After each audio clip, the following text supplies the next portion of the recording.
Hi, I'm M. Sauter, better known as Pints and Panels. And I'm Don Tse, better known as the Don of Beer. And this is the All About Beer podcast. So this week we are going to talk about cold IPAs. Don, have you ever had a cold IPA? I've never had one, and I will confess that I've actually even mocked them online. Shameful. Yes. That is shameful because I'm looking forward to learning about it, though. They are so good. I am a huge cold IPA fan ever since I had one about a year ago or so, and they are just delicious, drinkable. It's everything that I want in an IPA. I'm excited that they are being made, and we are going to actually talk to the founder and creator of the cold IPA, Kevin Davey of Wayfinder today. Yeah, and when you first proposed this episode, I was a little bit skeptical, but then you kind of, convinced me, and then I'm super excited because, as you mentioned, Kevin invented the thing, so who better to learn about this from than Kevin Davey? Absolutely. So this is the All About Beer podcast. Visit us on our social media channels and at allaboutbeer.com. If you like this podcast, why not throw us some loot at the patreon.com/allaboutbeer. So we'll introduce Kevin and get into a conversation, but first we're going to take a moment to hear from our sponsors of the show. And if you would like to help support the All About Beer podcast, reach out to podcast@allaboutbeer.com. This show is brought to you by Athletic Brewing Company. Athletic Brewing Company's award-winning craft non-alcoholic beers are fit for all times: downtime, work time, game time, even gym time. Pick a time and grab an Athletic, because it's about time you could enjoy a great tasting brew anytime you want, even right now. Head to athleticbrewing.com and get some fresh brews delivered. New customers can even get 20% off with code AllaboutBeer20 and free shipping on 2 6-packs or more. Hi, this is John Hall, the editor of All About Beer, inviting you to check out the Drink Beer, Think Beer podcast. It's available on all of the major platforms, and the weekly show features long-form conversations with brewers, growers, and personalities from the beer industry. New episodes release every Wednesday. Just search Drink Beer, Think Beer. Kevin Davey is a new school lager enthusiast based in the Pacific Northwest who pushes the envelope of what lager can be. After training at the prestigious World Brewing Academy that shares locations in Chicago and Munich, he went on to become lead brewer at Chuckanut Brewery in Bellingham, Washington, and helped the team win Small Brewery of the Year at the Great American Beer Festival in 2011. After racking up many medals for small batch, authentic German-style lagers, Kevin moved to Firestone Walker Brewing Company in Paso Robles, California, to hone his craft at a regional craft brewery. Seattle called him home to the Northwest, so he landed as head brewer of Gordon Biersch Brewery restaurant in the Pacific Place Mall, where he learned the taxing art of brewpub work. During that time, he won gold medals for Bach at the World Beer Cup and Helles at GABF. He was then sought out to be principal brewmaster at Wayfinder Beer, marrying his love of lagers and IPA, where he continues to innovate to this day.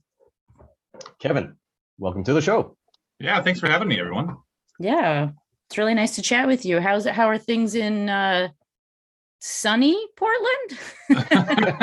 It's actually been so I grew up in Oregon, and it's been kind of like Oregon in the 80s and 90s, where it doesn't really get nice until after July 4th. So it's been nice. It kind of feels like pre-climate change.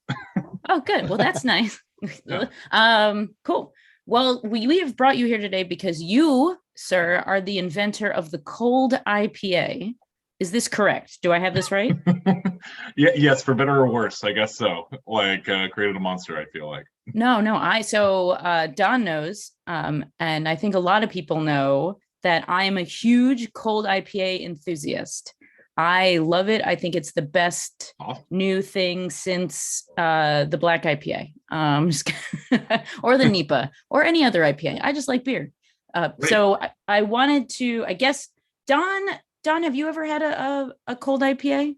I have not actually ever even tried one, but and I will confess that what I've read about it, it sounds a lot like an IPL, and so I'm super excited to learn from Kevin why I'm wrong. Well, it is not an IPL. And Kevin, can you break down very quickly before we go into? And I'm gonna talk about how much I love the cold IPA. I'm again huge fan, huge fan. People people are like, hey, can you stop talking about the cold IPA? And I'm like, no, I just want to talk about it all the time. Well, so that's awesome. Can you go ahead. Talk about the cold IPA, what it is, why is it different than an IPL? Why are people wrong when they assume it's just a rebranded IPL? Because sir, it is not, for sure. I think it's kind of interesting that worth this. I think that a lot of people are upset because I confess that there's lager yeast used, and therefore, if it's an IPA with lager yeast, there's only one bracket it can fall into, which I find a little absurd, and I find it a little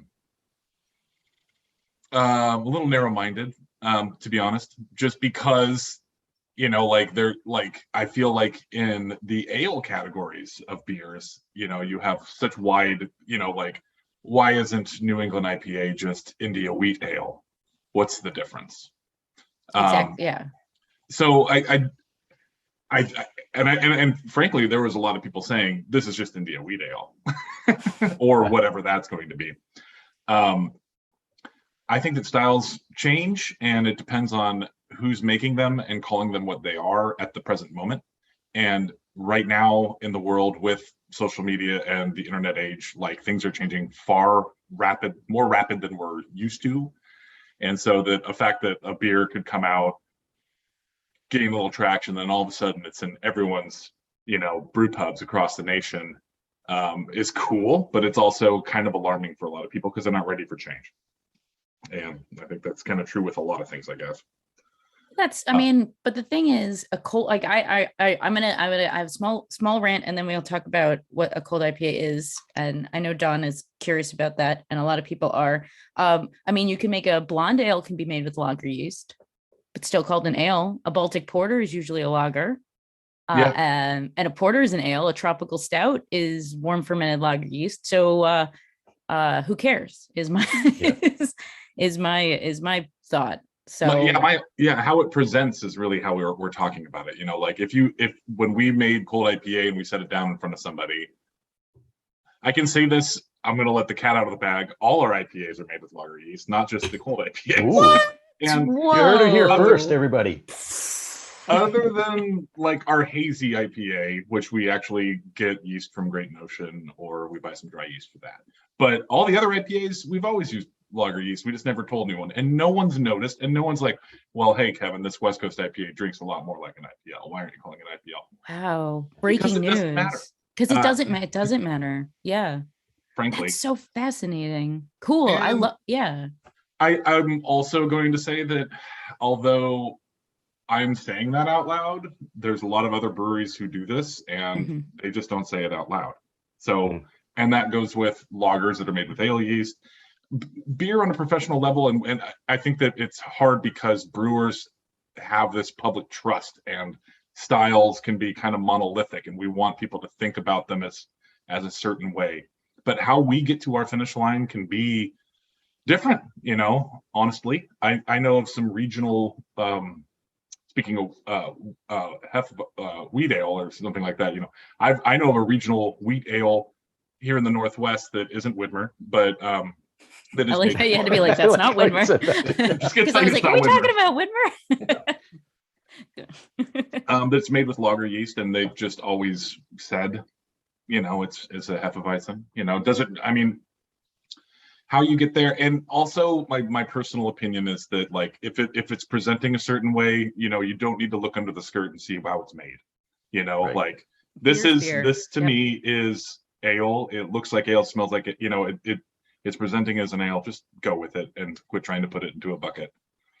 That's how I agree with that. And then you sort of glossed over it, but I am fully aware of some lagers that are made with that are marketed as lagers that are fermented with ale yeast. Yeah, so and they probably taste great, and they're good. And who cares? Who cares? Drink what you like. That's my motto. Good. Yeah. Anyways, I'm still sitting on the edge of my seat. I still want to know what a cold IPA is. Yeah, no, yeah. Got to tell Don what a cold IPA is. Okay, so the background story is that we were trying, like when we opened Wayfinder, I really wanted to make a hazy IPA because that was up and coming in Portland. It was already quite there in the West Coast, or on the East Coast, I'm sorry. So we knew we were going to have a hazy on tap, just as like, you know what, this is trendy, and I think it's a great challenge, and I like the beers. Then we were going to have a West Coast IPA, and I kind of wanted to have another IPA in rotation that kind of was challenging to both of those. Like, what if we made one that is it? And this goes back to when I was designing the beers at Wayfinder, is I wanted things to be contrasting. If we're going to make a Helles that is 17 bitterness units and bright yellow, our Pilsners should be decocted and more amber, maybe check to very bitter. I don't want a customer to sit down, try two beers that are similar and not be able to tell them apart. And I think that that's more engaging customer experience when you're at a pub, to have the beers be very loud for each style that they are. And so that kind of led me to cold IPA. Now, what we originally were doing was one of the things that we invested in heavily at Wayfinder at the beginning was a decoction kettle, so a cereal cooker. And that was one of the ways that we really wanted to make flavor differences that other brewers maybe couldn't, just based on equipment. We knew that our approach wasn't going to be a lot of barrels and a lot of fruit and sour aging. We just didn't want to do that avenue, and we didn't really want to do any mixed culture. We wanted to focus on lagers and IPA. So how do we build more flavor? And that the decoction kettle was part of it. After playing with that, I really did some deep diving into adjunct brewing and brewing with corn and rice. Shout out to Greg Casey, Troy Casey's dad. I bothered him a lot about it. From Casey Brewing and Blending. He worked at Stroh's and Pabst and Coors and stuff like that, and gave me a lot of pointers. Also, Carl Lockert from Bridgeport gave me a lot of pointers too. So I was trying to play with whole grain instead of using a flaked adjunct or a pre-made like rice flake or corn flake. I wanted to actually use whole grains and incorporate that in. After doing a lot of reading about adjunct brewing, I found that this mantra that the Brewers Association and a lot of brewers like me have been saying over these years, that corn and rice lighten the flavor and they make the beer cheaper. I frankly had an about face about it, and I'm like, no, they don't. These are whole grains that we grow in the States that are good and that don't have a flavor neutral character. Are they more subtle? Sure. I mean, but they are still an interesting flavor. Rice in particular, I got kind of into sake, and I'm just like, there's so much flavor in rice that we're not talking about. And Yes. And right now we're using corn mainly because price of rice is kind of crazy right now, but I would like to go back to rice, but just being able to process it, I'd have to buy a mill. So I've been, anyway, that's a whole nother app. I'm sorry. So the idea of cold IPA is using a high adjunct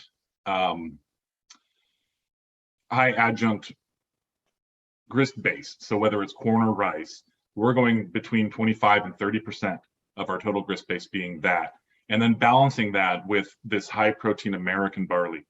And American barley has been grown, 2-row barley, and including 6-row as well. But there's also a really great, this might be kind of just dorky for the brewers listening, but Joe Hertich, who I think Joe Hertich is one that worked for Stroh's and Pabst. I got that wrong with Greg Casey. I'm sorry. He had this really great Master Brewers podcast about how the 2-rowification of 6-row barley. It's one of my favorite episodes. I was going to say, you're talking to some dorks here, Kevin. Yes. So we're especially Don. No, Don, you're a bona fide dork. Oh yeah, I interviewed Joe actually. Anyways, go ahead, Kevin. Well, pass him my number because I found the thing absolutely fascinating, and it was kind of playing into a lot of the stuff that I read about or learned about at Siebel, but that was 12 years ago, and I'm like, well, if I'm going to make a truly American IPA, I'm going to be using these 2-row malts that are now high protein, high FAN, high Kolbach index, all these things. I need to balance it with an adjunct. Okay, well now I've got this base. It's kind of like this malt liquor thing. What if I made this beer a craft beer? You know, like what if I just took what American craft brewer or American lager brewers were doing and kind of craftified that? You know, what if we took some elements of West Coast IPA and maybe even incorporated some hops that we use in New England IPA and made something a little bit different, a little bit more unique. So that's really what we're trying to do. I brand it as like Wester than West Coast. So we're trying, like, when you think of West Coast, you think of low caramel malt or almost no caramel malt. I think a lot of people have actually skipped it and replaced it with maybe a Munich malt or a Vienna or something like that. I'm saying, well, even get rid of that and let's just use just Pilsner malt. And as far as Pilsner malt goes, you know, actually use adjunct, make it as light as possible. And then we also have the bitterness incredibly high. We're targeting a bitterness of at least 65 to 70 BUs. The alcohol, the ABV on these, I've found that the sweet spot is about 7% alcohol. I know that a lot of cold IPAs you find out there are trending lower, and I think that a lot of people like these beers that are trending lower. Frankly, I think that a little bit higher booze, more like San Diego IPA, works better with the hop load that I want to put in this beer. The increased alcohol kind of adds a sweetness where the beer is so dry on paper. So I just feel like having a little bit in there is nice as a balance to hops. Aside from that, too, if you're at Wayfinder, we have a plethora of session beers. So I do want some things that people get to, you know, that are bigger and more special, and cold IPA is one of them. What else makes it so West Coast? You know, like I think that a lot of West Coasts are made with like Chico yeast or USO5 or something where it's really clean. You're looking for a clean profile, low ester profile. You know, you can't really get a cleaner profile than using a lager or 3470 or lager yeast. Warm, it's quick fermenting. It cleans up all of the vicinity, the diketones, the diacetyl precursors, stuff like that. And we get the whole beer done in 17 days, and it really doesn't see a long cold maturation time. It doesn't see a cold dry hop. So unlike a lager and unlike a IPL, it is in the fermentation side, we treat it almost exactly like we would Chico. When you say warm fermented, what's the temperature that you're cranking that to? So is it like an ale, or are you going a little lower or higher? What's the temp? Ale temp 65 is what we do for this. And I agree with you with the 7%. So we don't have them here in Connecticut on the East Coast yet, where this is hazy. I'm in hazy country. But I've had one from Hello Friend. So the clean side of Rare Barrel did a collab with Cerebral in Denver, and they did a cold IPA, and it was 7% with Comet, and it was awesome, unbelievably good. And the thing that you pour it looks like a cream ale because it's so light and it's filtered. It looks like you're drinking almost like a Budweiser, but it's so flavorful. And I agree. I usually want a lower ABV, but the 7% that's the sweet spot. You're absolutely. I mean, you invented it, so you know.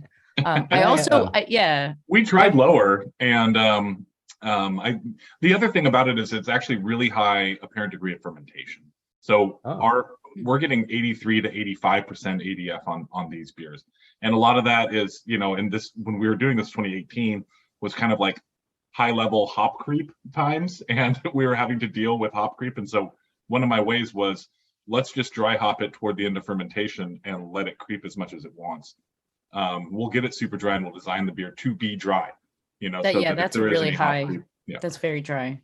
So two things there then, because as you were describing cold IPA, you were kind of comparing it to, you know, West Coast and San Diego. Are you typically using classic C hops, or are you experimenting with the more recent, you know, mosaics and citras? And then also in terms of your hop scheduling, West Coast style, like you're actually adding hops to the kettle and things like that? What? You know, it's kind of funny because you get these trends in beer and brewers kind of apply them to everything. It's like, well, we got to cool down the whirlpool and add mosaic and citra for our New England IPA. So we should do the same thing for our Czech Pilsner, but just use Sauts. And I'm like, no. That's not how that beer was ever made. You know, like, right. And yeah, no, it's not. I'm not afraid. We use a lot of hops. We actually use flex alpha acid in our original cold IPA just to get the bitterness higher. So we're using like a Magnum and Flex at the beginning of the boil. We're adding a mix of Mosaic and Centennial at the last 10 minutes and at the Whirlpool. And then we're dry hopping it with classic C hops, so Chinook, Cascade, and Amarillo. Okay, cool. And that's the original one. We've done a few off ones, Chronokinetic, which was made with a lot of Centennial and then also Motueka, and really pushing that Motueka button and Citra. That one was really fun. We just recently did one called Jazz Witch. Trademark, by the way, I love that name. That's a great name. And that was with the new HBC 586, which I think everybody's going to hear a lot about. I think it's getting a name this year. I'm really excited about that hop. I really like it. 586, and then some great Nelson Sauvin, and some Crystal, and some Comet that we get, some Crystal from down here in Oregon that we really like. And that was more fruity. We kept the bitterness a little bit lower, but still the boozy stuff. Can you tell us a little more about 586 and why you're very jazzed about it? Like what's the flavor? What's going on with that one? For me, I'm getting like a lot of like mango guava, in a way that kind of like that thiol rich hop that we've seen more in a lot of like New Zealand hops, and this hop I've been very excited about just for that. And we just recently, for our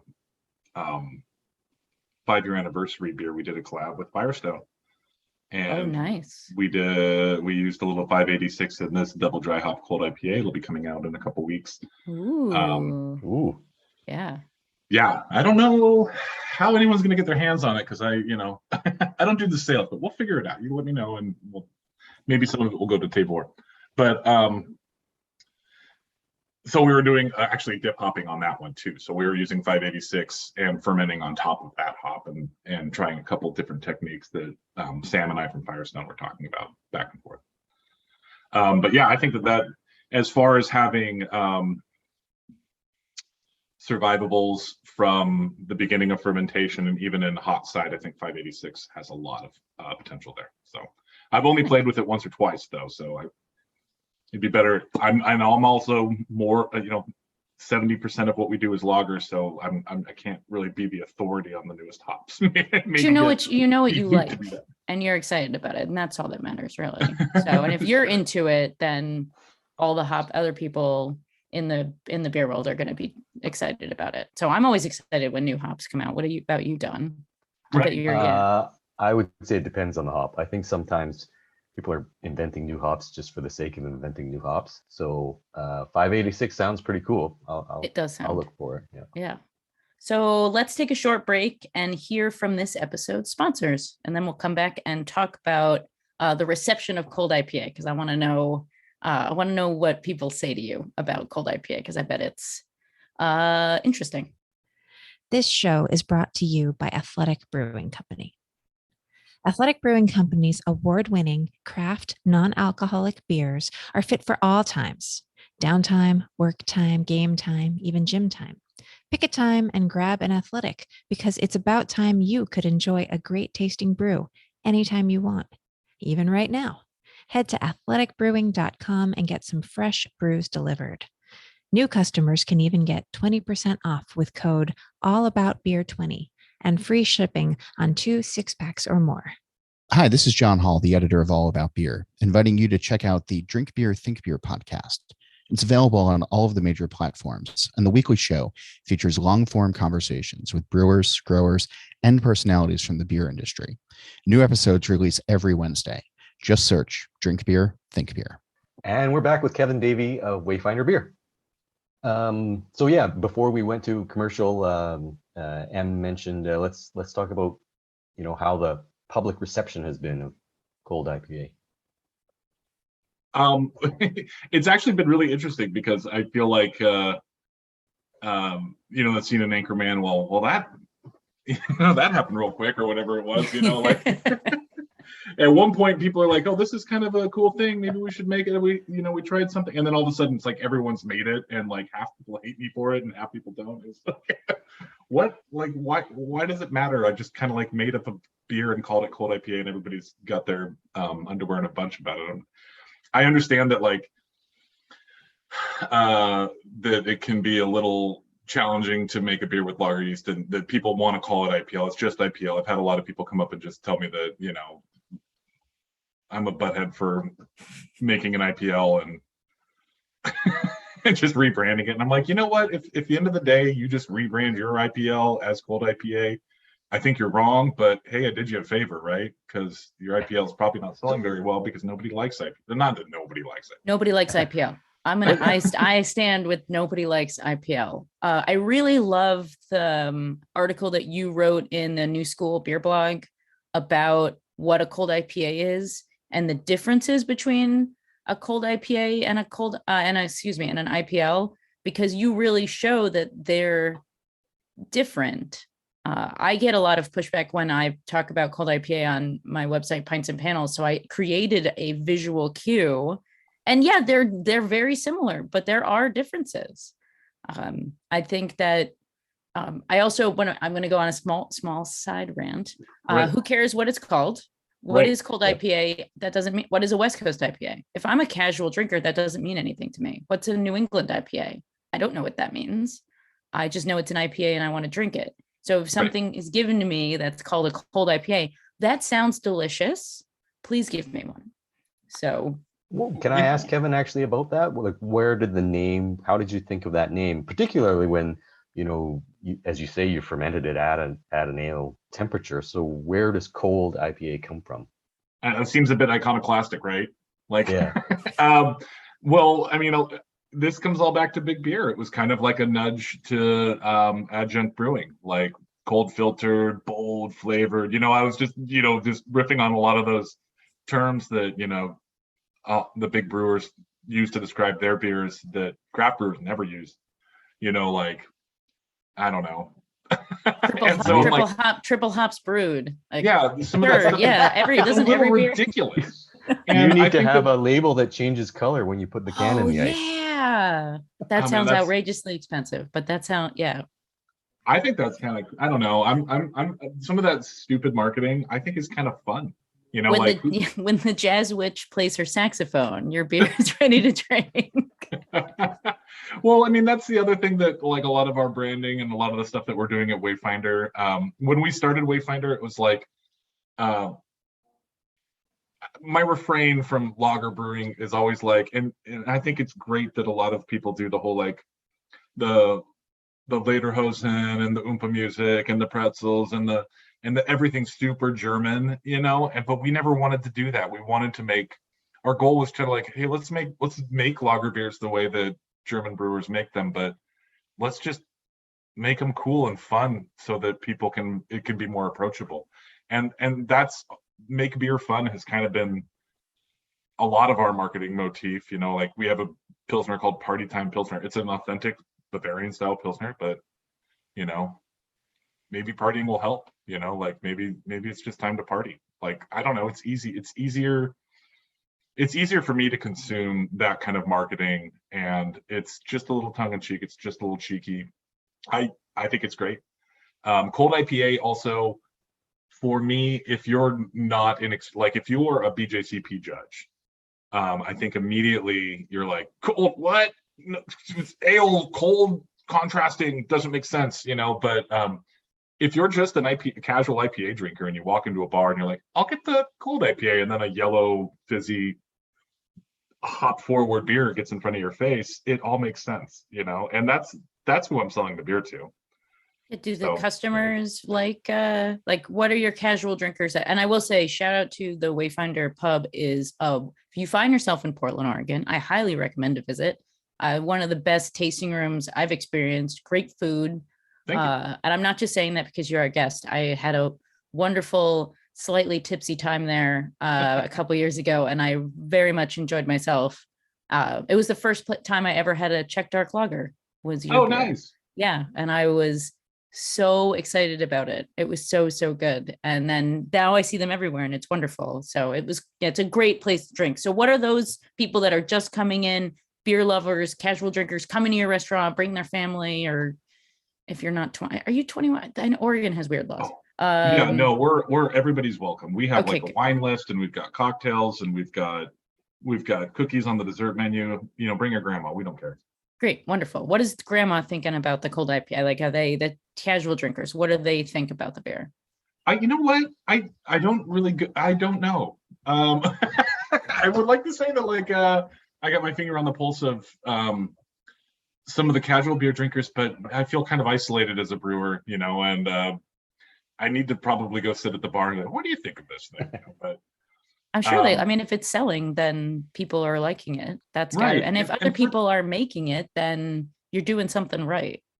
I think for the first couple of years, like we started in, I think it was like August of 2018 or September, somewhere in there is the first one we brewed. And we always just kind of had it come out, you know, and kind of kept it around on the menu. It's kind of like a fun IPA.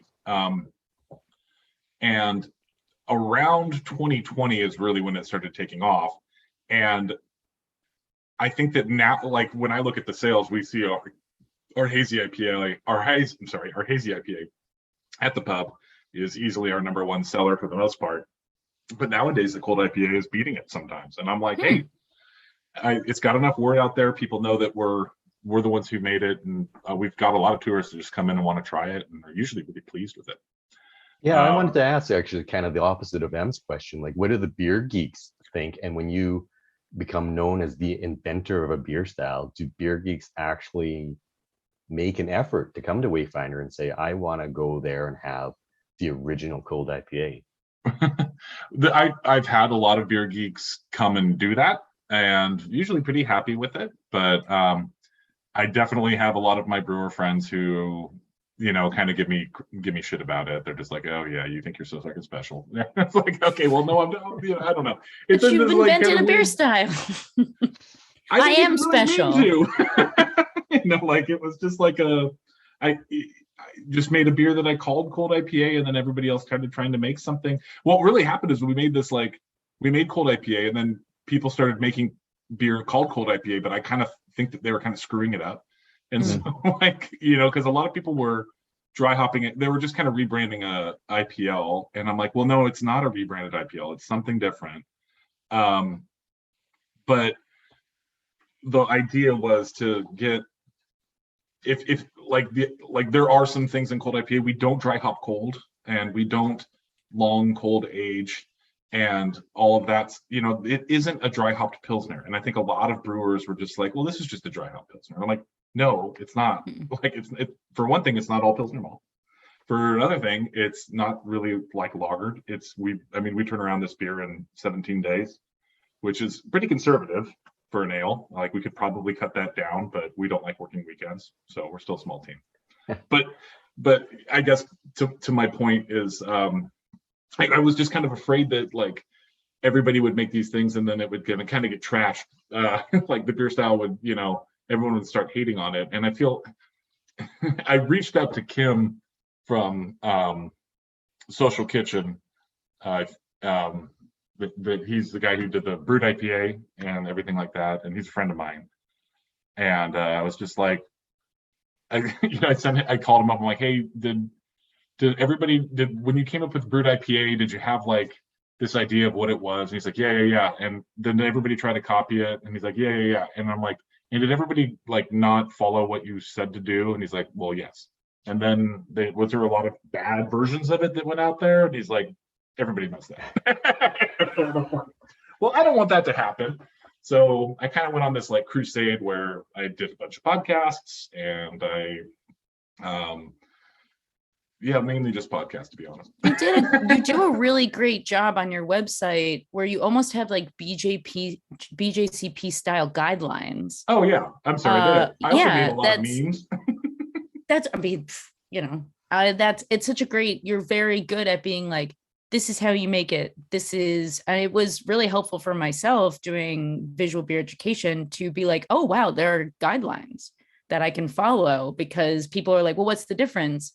and I'm very, sciencey, and I go by the numbers. And I was like, well, there won't be any numbers. And there are numbers because you are thoughtful enough to come up with the numbers. Well, and that so was also after talking to Kim, was, he started a brewed IPA website too, that he was trying to get redirected so that people would kind of like see links to articles about how to make it, and, and different ones that come out and how to, all that kind of stuff. And I'm like, well, I'm going to just put that on our website so it's clickable on the Wayfinder website. I'm also like a GABF and World Beer Cup judge. So I'm like, well, I'm just also going to make, and I sent it to the Brewer Association. They didn't make a style yet, but not yet. I bet next year, maybe. I think they really missed the boat on that one. I think they probably could have got a lot more entries than Irish Red Ale, but whatever. Hey, don't knock the humble Irish Red. No, but I get what you're saying. Are there people in the Portland area who are making cold IPAs that you're like, yes, thank you? Do you want to give any like shout outs to anyone who's doing it? That's like, or are you like, we're not there yet? Oh, no, I think that I've had a lot of really good ones. Good. I think Fremont has made some really great versions of them. Freem also has made some really nice ones here in the Northwest. I'm gonna not remember somebody who did a great one, and then they're gonna be like, "Hey, wait, you mentioned me." That's okay. I'm sorry, everybody. You can come back, and we'll just have a shout out to We'll do cold IPA too. Electric And Boogaloo. all it will be shout outs to good ones. Yeah. We'll be like, "Hey, you did a great job." No, we'll only talk about the good ones. We're here to celebrate. We're not here to badmouth. Although we just did badmouth the humble red ale, but that's fine. That's fine. I will get on a high horse and say Irish Red Ale is really boring. Okay, Oof. That's fine. Ooh, all right. Sorry, everyone. Well, it was great to talk to you today. You can leave now. No, I mean, hey, you like what you like, but you can't not talk. You can't be happy all the time about certain styles. I don't know. I've had some really good when they're the roast note of now we're talking about when you get that nice roasted barley note of an iron. You just haven't had it. We have a future episode. I'm gonna mail you. And yes. Kevin won't be invited. Yeah, you're. Okay. I will admit, that I have had one Killian's Irish Red in my life, and that's it. Start and end. That's what we need. Oh, I'm gonna send you some beer mail, and I'm gonna find you some really good because there's some really good Irish Reds out there. Or I'm gonna email Chris over if you're judging JBF this year. I'm gonna put you on the Irish Red medal table. And and then you're gonna be like, wow, I didn't know that Irish Reds could be this bold and wonderful. And once you've done that, I have a challenge for Kevin. I would like Kevin then to make a kick-ass Irish Red Ale fermented with a lager yeast. Done. Because that's probably what Killian's was using. Probably, actually. Yeah, most likely.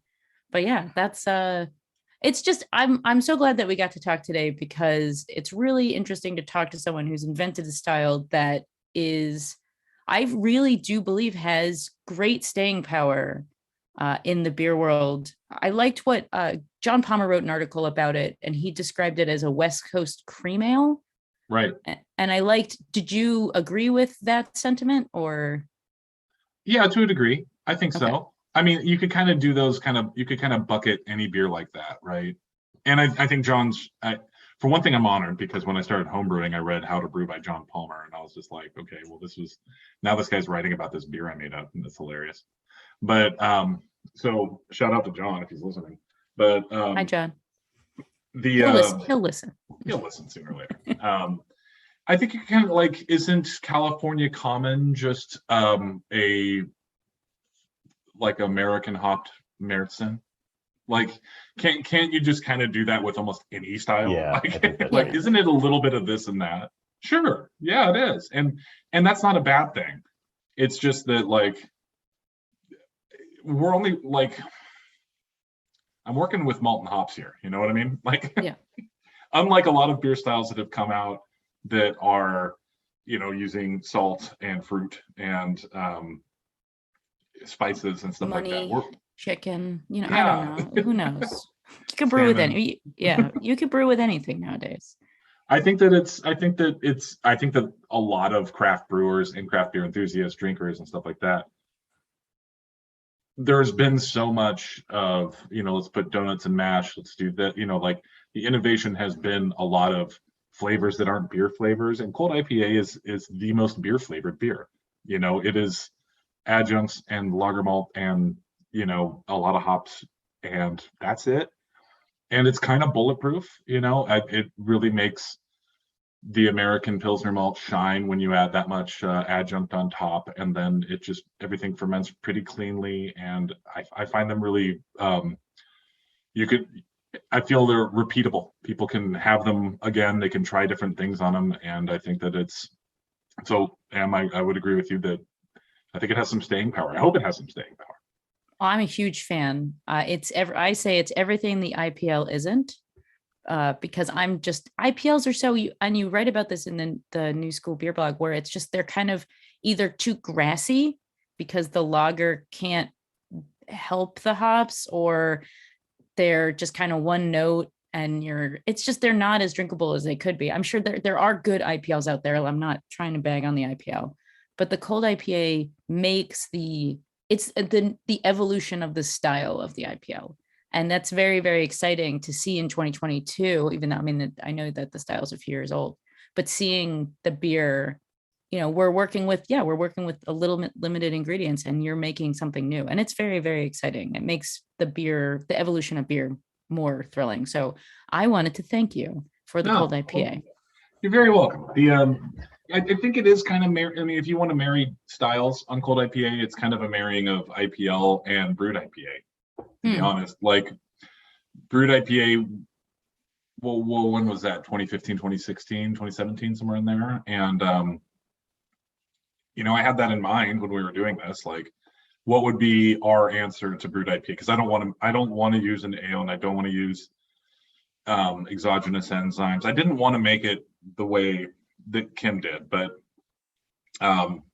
you know, what would a lager brewer's spin on this be? I mean, the other thing as far as like just how to make cold IPA, if you're a lager brewer out there, you're making a lot of Helles and Pilsner and stuff like that, you have a lot of extra lager yeast around, and making an IPA with it, you don't have to harvest from it. So it's the easiest thing to do in the brewery. I just have one last question that I think we kind of glossed over. Was there specific thinking behind using lager yeast for this? It seems counterintuitive. Right. Well, I mean, I did kind of bring that up just now, but it is our house strain, and so we have a lot of it all the time, ready to harvest, you know, on a weekly basis. And then making an IPL and then dry hopping on it, it's a higher gravity beer. It's not as harvestable. We wanted to kind of dry hop this toward the end of fermentation, and, you know, you can't harvest off a dry hopped beer. So yeah, that was. I guess what I meant is more like you mentioned that all of your IPAs are fermented with the lager yeast other than your hazy. So was there specific thinking there? Is it just brewery economics? I mean, mainly brewery economics. It made it free yeast, you know, which is, yeah. I mean, we live in Portland. We're in this magical place that a lot of brewers that maybe listening to this don't understand, but like brewers in Portland all just share yeast, and we like hardly ever have to buy anything. And we also like share ingredients, like, oh crap, I'm out of X, start the text down the road, and like everybody around, we're all like within like a mile of each other, so it's pretty handy.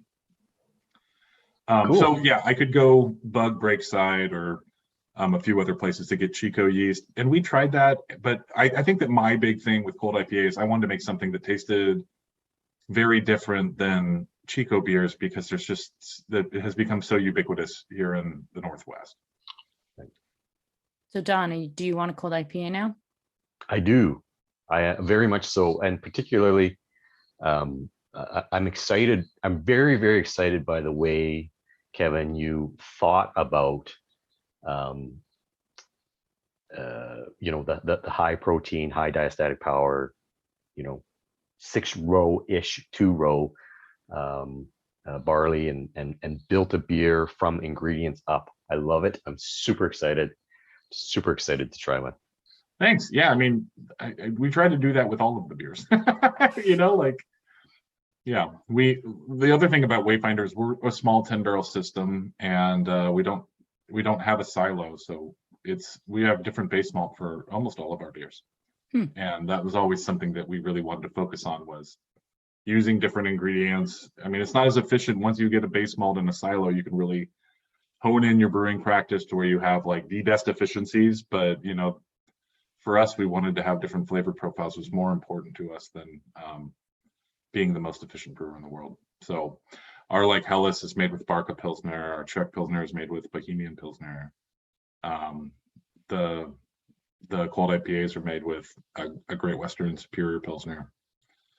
Yeah, it just keeps going. We're making Oktoberfest right now with almost all Vienna malt. It's fun. That's awesome. I know I want more. Now I want beer. I need a beer. Don, we should drink a beer. Yeah, actually, we should go to Portland is what we should do. Yeah, all right, let's go. We'll go to Portland. Hell yeah. I'd love to come and visit. I haven't been to I lived in Oregon for a year, 11 years ago. And it is just your weather is weird. The dry and the dry or wet. I like 4 seasons. You don't have that, but it's a wonderful place with wonderful, nice people making really, really good beer. So go to Wayfinder, drink a cold IPA. If you can't get to Portland, bother your local brewery to brew a cold IPA, because I would love to see more cold IPAs out there. They are delicious. Try to find them. Kevin, thank you so much for being on our program today. It was a pleasure. You bet. It was great to be here. And thanks for having me. Yeah. Thank you, Kevin. Okay, that was awesome. I learned a lot. I love the way Kevin explained not only what cold IPA is, but also how he came up with the idea. I love the way that he didn't just, I'm going to make this beer and throw a bunch of hops in it, and actually thought about the status of ingredients as they sit today, what hops look like, what malt looks like, and he created a beer to celebrate that. I just think that was awesome. So I'm convinced. Yeah, I'm super convinced. It's great. He's such a nerd, like a real brewer's brewer. And I mean that in like I use the term nerd in a friendly way, Yes. not in a dorky way. Although we've just talked about dorks, it's fine. I really, he really is methodical and thoughtful. And when you have Wayfinder beers, and I've only had a few of them, you can taste the quality, the tradition, the thoughtfulness. When you have a really good beer and the people behind it were genuinely passionate about what they made, it shows in the product, and it shows with the creation of the cold IPA how thoughtful it is and how exciting it is to have a new IPA style. I'm into it. I need to find my way to Wayfinder. Yes, you do. It's the food is try the macaroni and cheese if you're a cheese man. Okay. Highly recommended. That was what I ate. And the beers everything they make is excellent. So I'm really, really excited to see if Connecticut breweries, if you're listening, this is where I live.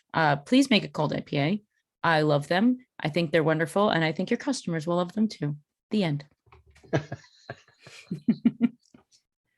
This show is brought to you by Athletic Brewing Company.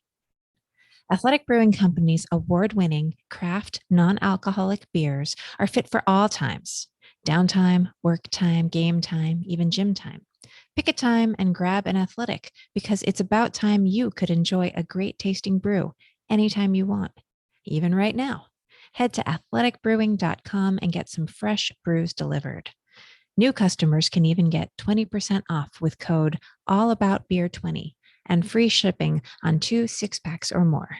Visit allaboutbeer.com and follow us on social media at allaboutbeer. There's also a Patreon if you want to throw us some loot and support the show, patreon.com/allaboutbeer. Next, Don, we're going to be talking about hops.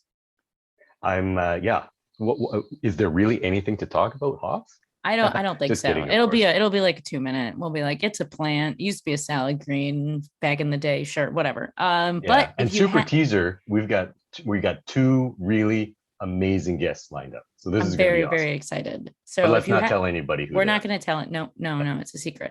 You'll have to wait and listen. If you have any questions for the experts, email us at podcast@allaboutbeer.com. That's also the email for feedback, suggestions, inquiries. If you have an idea for a show, if you want to tell us how great we are, I'm always into that. I'm sure Don is too. We look forward to having you back with a beer in hand, hopefully next time on the All About Beer podcast. Cheers. Cheers.